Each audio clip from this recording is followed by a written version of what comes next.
Les temps sont mauvais, l'heure est grave. Nous sommes à quelques minutes du retour du Seigneur. Nous sommes à quelques temps de l'enlèvement. La trompette va sonner. Et est-ce que tu es prêt, mon frère? Est-ce que ta vie est en règle? Oui, tu peux avoir des titres là où tu es assis là, prophète, prophétesse, ancien. Est-ce que tu es prêt? Si la trompette venait à sonner, est-ce que tu pars, mon frère? Est-ce que ton assemblée est une prison? Tu vas tout le temps, mais ta vie ne change pas. Tous les jours, n'est-ce pas, tu dépenses de l'énergie, mais ta vie ne change pas. Ton cœur est toujours rempli de haine. Tu es toujours accro, n'est-ce pas, au fétichisme. Tu es toujours accro aux charlatans. Tu es toujours accro au manque de pardon.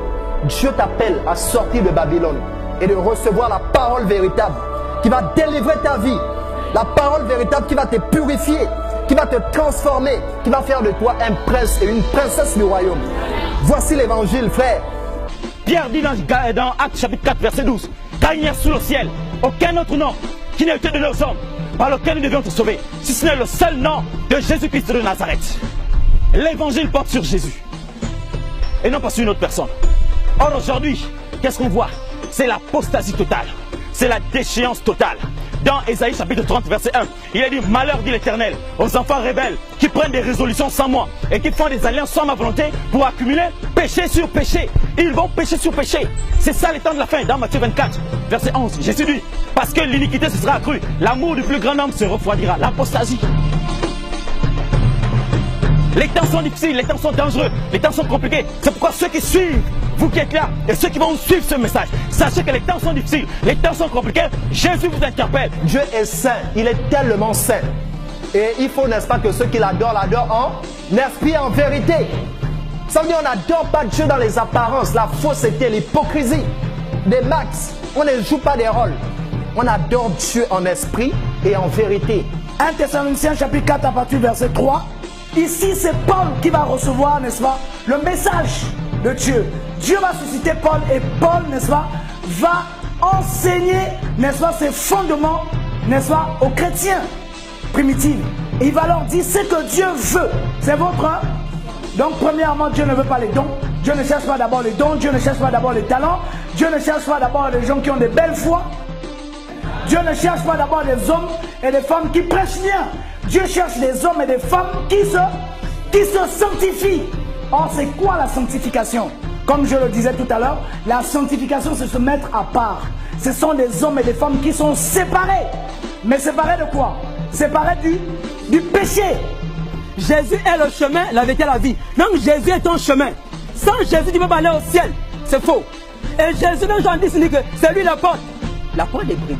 Tu vas rentrer dans la maison de Dieu sans passer par la porte. Tu vas passer par la porte qui est Jésus de Nazareth.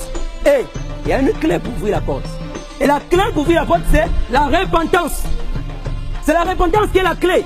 Jésus, le chemin, il est la porte. Mais la repentance est la clé pour ouvrir la porte. Donc, concubinage amène un enfer. Tu dois sortir du concubinage. L'impudicité, avoir les rapports sexuels, homme marié t'emmène en enfer. Tu dois sortir. Le mensonge, le vol, la tricherie. Même si tu nous manques un peu, même si tu veux qu'un morceau vienne, tu vas aller en enfer. Tu as besoin de te repentir. Parce que c'est le péché qui nous envoie en enfer. Paul dit dans 2 Timothée, chapitre 3, que sache que dans les derniers jours, les temps seront difficiles. Ce sont ces temps que nous sommes en train de vivre. L'apostasie est généralisée. Le péché dans les assemblées est pire que dans le monde. Comme Paul le dit dans 1 Corinthiens, chapitre 1, on entend dire partout qu'il y a parmi vous de l'impudicité. Et une impudicité, quelqu'un ne se retrouve même pas chez les païens. C'est au point que l'un de vous couche à la femme de son père. C'est ça l'apostasie. C'est un degré de péché qui atteint son paroxysme. C'est un degré d'abomination qu'on retrouve dans les assemblées, au milieu des soi-disant enfants de Dieu. L'apostasie. Et Dieu nous interpelle à prendre conscience. Chacun pour sa part. La sainteté du Seigneur. Alors le mot saint en hébreu, n'est-ce pas, ça donne Kodesh ou Kadosh. Ce mot signifie consacré à Dieu, mis à part pour Dieu. Et lorsque le Seigneur a choisi Israël, il a mis Israël à part pour le servir. Dieu avait choisi un peuple pour pouvoir le craindre, pour pouvoir l'adorer, mais l'adorer dans la sainteté. Et parce qu'à cette époque, il y avait d'autres peuples qui adoraient d'autres dieux. Il y avait des peuples, n'est-ce pas, les Cananéens qui adoraient Astarté, qui adoraient, n'est-ce pas, Baal, le dieu de la pluie, Astarté, le dieu du sexe. Le Seigneur va interdire les Juifs d'adorer des faux dieux. Vous serez saints, car je suis saint. Et si vous invoquez comme Père celui qui juge selon l'œuvre de chacun, sans favoritisme, conduisez-vous avec crainte pendant le temps de votre séjour sur la terre. On ne peut pas adorer Dieu dans le péché. On ne peut pas adorer Dieu dans le mélange. La sainteté doit être de rigueur. Et le Seigneur, n'est-ce pas, impose la sainteté à tous les niveaux. Et dans 1 Corinthiens 6, verset 9 à 11, on nous dit quoi? Que les impudiques, les fornicateurs, les idolâtres, les menteurs, les voleurs n'iraient pas au ciel. La Bible dit que c'est ce que nous étions. Ça veut dire que nous ne sommes pas meilleurs que vous. Nous ne sommes pas meilleurs que toi. Là, on a eu besoin de se repentir. On a eu besoin d'avoir la clé pour nous délivrer notre péché, qui était probablement le mensonge, qui était l'impudicité, qui était l'ivrognerie. On a eu besoin de la clé, d'ouvrir la clé pour entrer dans la maison de Dieu. Donc lorsque tu as la clé pour entrer dans la maison de Dieu, Jésus t'accueille. C'est pourquoi Jésus nous aime. Parce que lorsque tu restes dans ton péché, tu n'as pas la clé et tu iras tout de suite dans la mort. Pourquoi? Parce que Jésus a la victoire sur la mort. Il a vaincu la mort et le séjour de mort. Donc avec Jésus, on a toutes les victoires. C'est pourquoi on a besoin d'avoir la clé qui est la repentance. Dans 2 Thessaloniciens chapitre 2, le verset 3, Paul dit que personne ne vous séduise d'aucune manière. Car il faut que l'apostasie soit arrivée au préalable. Les temps de la fin sont caractérisés par une apostasie générale.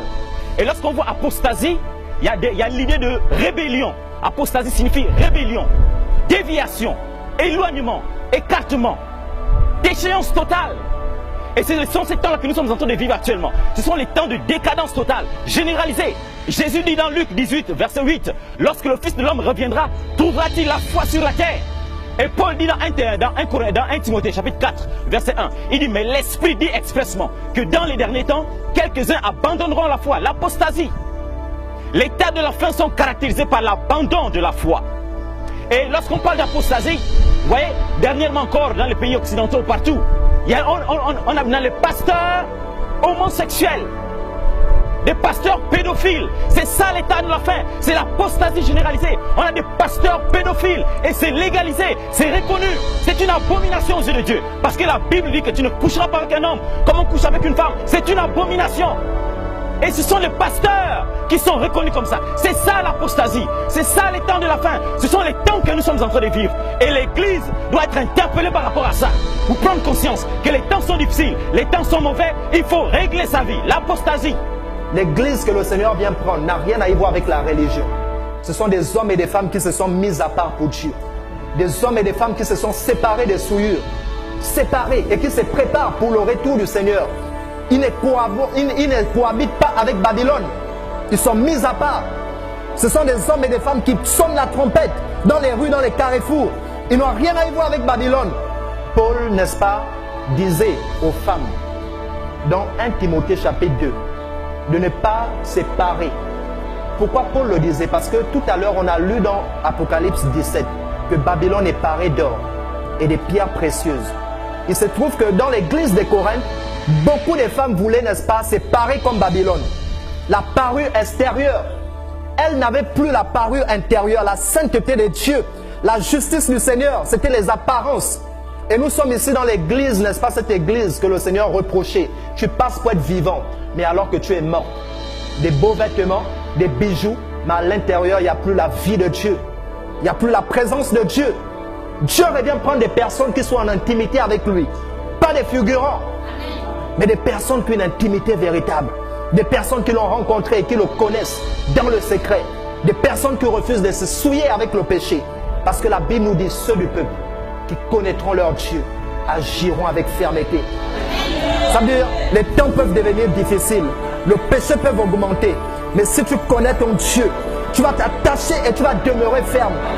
Oui, même si la séduction vient frapper à ta porte, tu vas entendre ces paroles dans ton cœur. Le péché est tapis à ta porte, mais toi domine sur lui.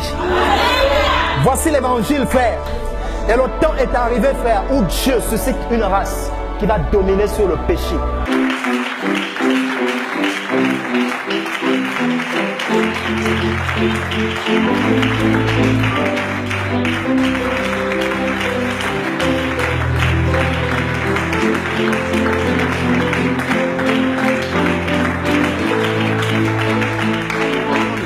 Aimez vos ennemis. Faites du bien à ceux qui vous haïssent. bénissez ceux qui vous maudissent et priez pour ceux qui vous maltraitent et vous persécutent, afin que vous soyez fils de votre Père qui est dans les cieux. Je n'ai pas besoin d'envoyer le feu à mon ennemi. Il a besoin de Jésus. Jésus est mort pour tous les hommes. La Bible dit que le Fils de l'homme est venu chercher et sauver ceux qui étaient perdus. C'est pourquoi de plus en plus, Dieu suscite des hommes et des femmes qui crient dans les carrefours, qui crient dans les taxibus, qui crient dans les marchés, parce que les élus doivent entendre la voix. La Bible dit que dans Matthieu chapitre 25, au milieu de la nuit, une voix cria. Dieu, par sa grâce, permet qu'on puisse parler de ces choses, qu'on puisse prêcher ces choses, afin que chacun d'entre nous soit une potentielle voix qui va crier dans sa famille, qui va crier dans son quartier, qui va crier dans sa province, qui va crier dans son village, qui va crier partout. Parce que les élus de Dieu doivent sortir de ces tombeaux-là, de ces sépulcres-là, pour rentrer dans la bergerie. Le Seigneur dit, c'est l'abondance du cœur que la bouche parle. Et Jésus dit que les meurtres, les jalousies, les impudicités viennent d'où? Ça vient du cœur, ça sort du cœur. Ça veut dire quoi? Ça veut dire que lorsqu'on donne sa vie au Seigneur, la première chose que Dieu fait, c'est la purification de nos cœurs. Dieu purifie nos cœurs, Dieu sanctifie nos cœurs et Dieu met la semence de la vérité. Et ce qui fait que nous sommes des hommes intègres, des hommes justes, des hommes qui ne se livrent pas mal. Il est temps de se sanctifier, il est temps de fuir le péché. Parce que la génération à laquelle nous appartenons, c'est une génération perverse et corrompue. C'est une génération qui est en train de se perdre. Et le Seigneur est en train d'interpeller pour ceux qui jouent avec le péché, pour ceux qui sont dans le monde, ceux qui ont un pied dehors, un pied dans l'église, de se repentir, de choisir le Dieu véritable. C'est le temps de se lever. Dieu ne te condamne pas parce que tant que tu es vivant, Dieu peut te relever. Mais la Bible nous dit, si vous entendez la voix de Dieu, n'endurcissez pas vos cœurs. Le Seigneur te dit, en ce jour, que tu dois te repentir. Parce que si tu meurs dans ta fornication, tu vas droit en enfer et non au ciel. Et même si on venait à faire une messe requiem pour toi, ça ne sert à rien. Parce que les pratiques des hommes, les coutumes des hommes sont vanité devant Dieu. Jésus nous tend la main. Il te tend la main ce soir. Quelle est ta décision? Va demeurer-tu dans le péché? Bien tu vas sortir de ton péché. Parce que le maître arrive. C'est plus le temps. Tic-tac, tic-tac, tic-tac, ça avance. C'est plus le temps de s'amuser. C'est plus le temps de demeurer dans le péché. C'est le temps de sortir. C'est le temps de se repentir. La repentance, c'est quoi? C'est la métanoïa en grec. Qui veut dire changement d'intention. L'intention du cœur, de mentalité. Tu veux bien raisonner comme tu veux. Tu veux maintenant comme Dieu veut. Et lorsque on parle de la repentance, on voit trois choses. La conviction. Donc à l'instant où je parle, tu es convaincu de ton péché. Tu es convaincu que la masturbation, c'est pas bon. Ton cœur t'accuse. Mais Dieu est plus grand que ton cœur. Tu es convaincu que le concubinage, c'est pas bon. Tu es convaincu de ton péché. Mais quand tu es convaincu, tu confesses. Tu viens confesser ton péché et tu l'abandonnes. Dieu va adresser cette interpellation à Abraham de quitter la maison de son père. Pourquoi? Parce que Térak servait des dieux étrangers. Térak était, n'est-ce pas, esclave des divinités païennes. Et Abraham, n'est-ce pas, étant son fils, avait hérité de ces divinités. Et Dieu va adresser un message clair en disant: sors de ta patrie, sors de tes coutumes, sors des traditions de tes pères et va à la rencontre de ton Dieu. Va vers le pays que je te montrerai. Voici pourquoi, quel est le message que nous devons prêcher en ces temps de la fin? Quel est le message que nous devons dire à cette génération? Nous devons dire à cette génération deux choses. Un, de sortir du péché. Deux, de sortir de Babylone. Parce que comme on aime souvent le dire, si Satan ne t'a pas lié par le péché, il fera tout pour te lier par des fausses doctrines. Il fera tout pour te lier par des traditions, par des coutumes, par, n'est-ce pas, des faux leaders, par, n'est-ce pas, des faux messages. Et la séduction est tellement subtile.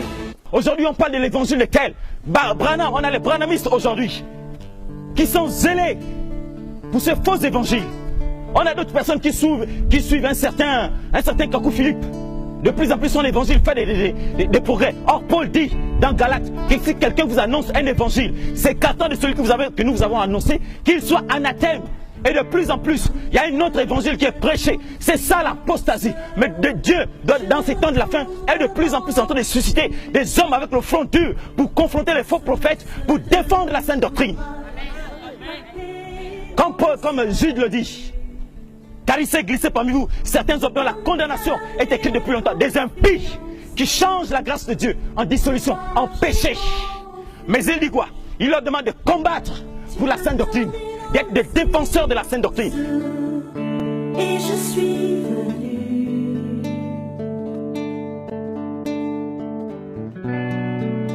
sauveur de mon. Et dans Philippiens chapitre 2, il cite Saint-Tiche et Éphodie qui ont combattu avec lui pour la sainte doctrine. Tous les dimanches, tu chantes. Et c'est même toi, avant même d'arriver en assemblée, c'est toi qui as dormi avec une copine, tu as dormi avec un copain. Et il n'y a plus la crainte de Dieu a disparu dans nos assemblées. Les gens se moquent de Dieu maintenant aujourd'hui.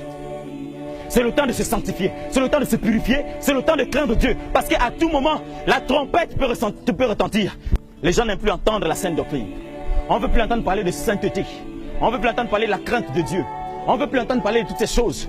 On fait des fables, des choses qui chatouillent les oreilles. Quand on dit reçois, oui, je reçois. On a déjà tout reçu en Jésus-Christ de Nazareth. On a déjà tout en Jésus. On a déjà tout en Jésus. La Bible dit béni soit Dieu, le Père de notre Seigneur Jésus-Christ, qui nous a bénis de toutes sortes de bénédictions spirituelles dans les lieux célestes en Christ. Qu'est-ce qu'on va recevoir? Oh, je coupe. Il n'y a rien à couper. Il n'y a rien à couper. La Bible dit rendez grâce au Père qui vous a rendu capable d'avoir part à l'héritage des saints de la lumière. Il nous a délivrés de la puissance des ténèbres. Tu n'es pas lié.